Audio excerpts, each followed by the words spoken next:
এখনো পৌঁছতেও অনেকটা দূর, ওদিক দিয়ে ঘুরে আমাদের নামতে হবে।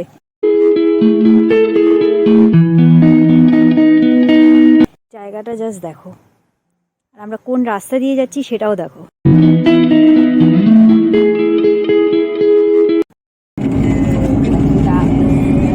আজ আমরা সরস্বতী একটু সেজে গুজে বেরিয়েছি। আমাকে কেমন লাগছে কমেন্ট করে আমাকে জানিও অবশ্যই। আর কোথায় যাচ্ছি এখনো জানি না, অবশ্যই কোনো নতুন ডেস্টিনেশনেই যাবো এবং তোমাদের সাথে সেই জায়গাটা কিরকম সেটা অবশ্যই লোকেশনটা শেয়ার করবো। তো এখন গাড়িতে আছি, জাস্ট বেরোলাম, ঠিক আছে। একটু পরেই জানি না কতক্ষণে পৌঁছবো, আই থিঙ্ক একটু পরেই পৌঁছে যাব। তো তোমরা সঙ্গে থাকো ফুল ভিডিওতে।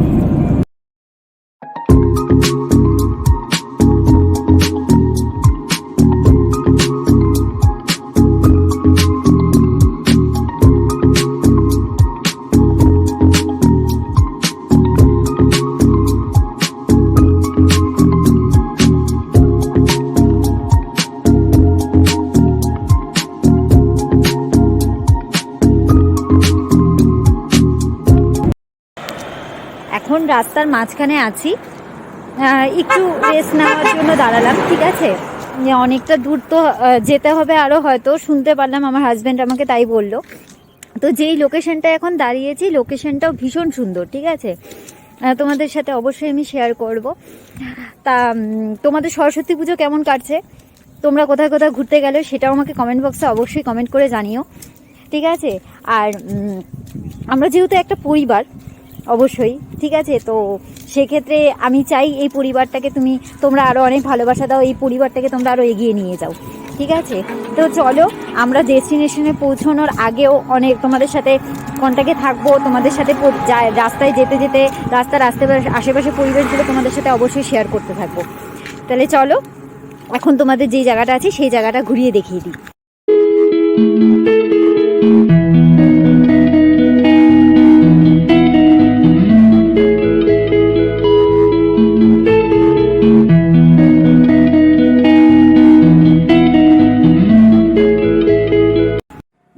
Good morning from Falakata. আজকে ব্লগটা আমরা ফালাকাটা থেকে শুরু করছি, বাড়ি থেকে শুরু করছি না। আজকে সরস্বতী পুজো, সেই উপলক্ষে ব্লগটা আজকে আমি শুরু করছি। আজকে আমরা যাচ্ছি একদম একটা নতুন ডেস্টিনেশনে, যেটা একদমই ভার্জিন ডেস্টিনেশন, খুবই কম লোক ওইখানে গিয়েছে। আজকে আমরা যাচ্ছি নেওড়া ড্যাম। তো রাস্তায় থাকো, আমাদের সাথে থাকো, পৌঁছই ওখানে। রাস্তায় যেতে যেতে সমস্ত আপডেট তোমাদের দেব, পৌঁছই ওখানে, চলো।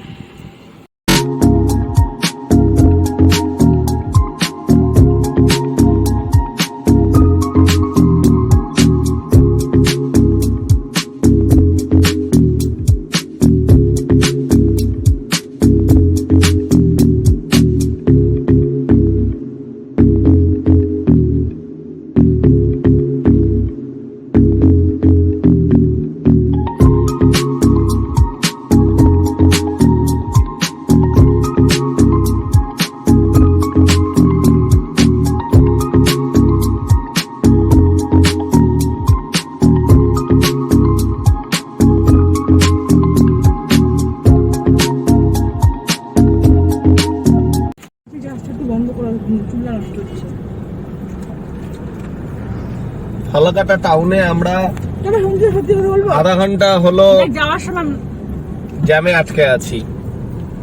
এই একটা ট্রাক, এই ট্রাক কিছুতেই সাইড দিচ্ছে না, এবং আজকে সরস্বতী পূজা, রাস্তায় প্রচন্ড ভিড়। সেই ভিড়ে আমরা ফালাকাটা টাউন পার করতেই আমাদের 30 মিনিট লেগে যাচ্ছে। খুব আস্তে আস্তে গাড়ি চলছে, এই রাস্তায় প্রচন্ড ভিড়, তোমরা সবাই দেখতেই পাচ্ছ।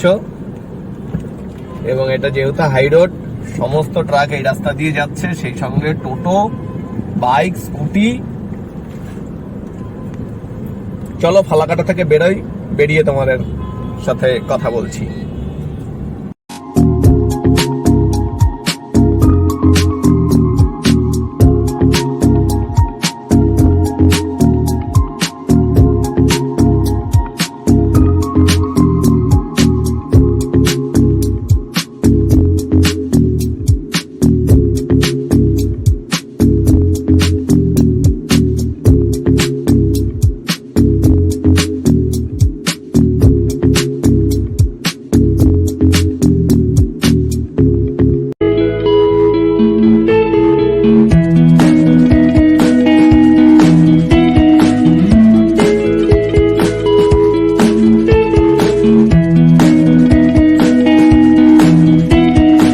রাস্তায় আছি, চা বাগানের ভেতর দিয়ে যাচ্ছি।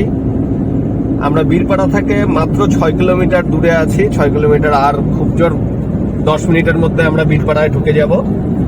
বীরপাড়াতে ক্রস করে আমরা বেরিয়ে যাব। এইখানে একটা এত সুন্দর জিনিস, সবাই এই যে মহিলারা চা পাতা তুলে নিয়ে যাচ্ছে, এরা এখন এই চা গুলো এখন ফ্যাক্টরিতে চলে যাবে এবং প্রসেসিং হবে।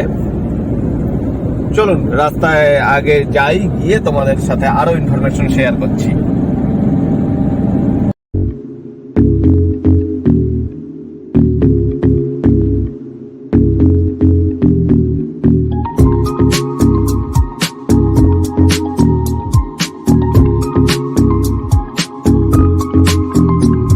ঢুকছি, এথেলবাড়ি মোড়ে আছি।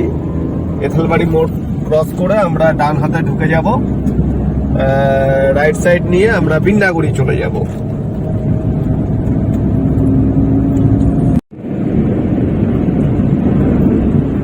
এটাই এথেলবাড়ি এলাকা। অলরেডি আমরা ক্রস করে যাচ্ছি।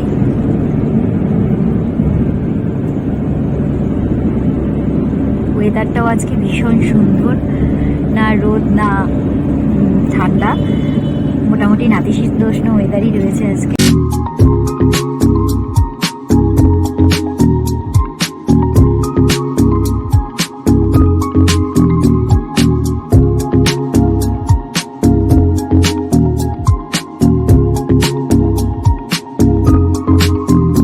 আমরা কিন্তু অলরেডি বিন্নাগুড়ি রাস্তাতে ঢুকে গিয়েছি। এইখান থেকে লাটাগুড়ি 57 কিলোমিটার, মালবাজার 49, সেবক 81, শিলিগুড়ি 103, গ্যাংটক 173, ঝালং 57 কিলোমিটার।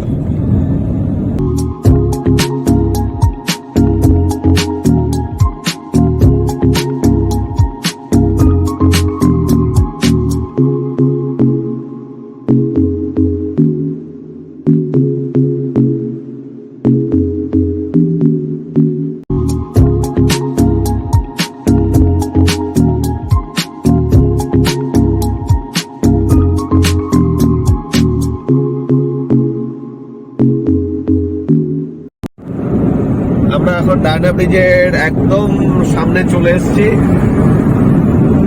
এবং আজকে গাছগুলো এত সুন্দর লাগছে, আজকে প্রাকৃতিক সৌন্দর্য এতটা সুন্দর, মানে জাস্ট স্পিচলেস। দুপুরে খাওয়া দাওয়া করে নিচ্ছি হ্যাঁ, পাশেই একটা রোড সাইড হোটেলে।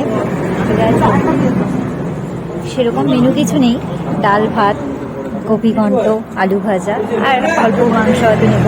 এরা আবার মানে অনেকদিন পরে এরকম খড়িতে ওরা রান্নাবান্না করে এই হোটেলটাতে, তো খড়ির রান্না অবশ্যই খুব টেস্টি হয়, তাই আজকে এটা একটু ট্রাই করলাম। সবসময় তো রেস্টুরেন্টে খাওয়া হয়, এরকম রোড সাইড হোটেলে তো কখনো খাওয়া হয় না, তাই আজকে এটা আমরা ট্রাই করছি।